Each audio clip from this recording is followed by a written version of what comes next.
Hi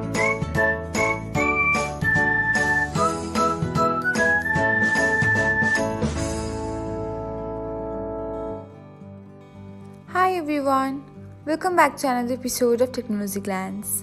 In this video, I am going to guide you through how you can change your A's on Pinterest. So, let's get started. Watch till the end and don't forget to subscribe to Technologyglance by hitting the subscribe button and press the bell icon so that you'll never miss another update. Without further ado, let's get started. First of all, open the Pinterest app on your device. Now, tap on your profile icon. After that, select the three dots icon. Now, tap on the settings.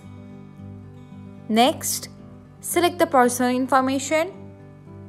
From here, tap on the A's and then enter the A's of your choice. Finally, tap on the Done button. And that's it. This is how you can change your A's on Pinterest. Thanks for watching. If you found this guide helpful, we will love it if you hit the thumbs up button below. We upload great new tech tutorials like this one every day. So, don't forget to subscribe to our channel and hit the bell icon to get an update as soon as we post a video.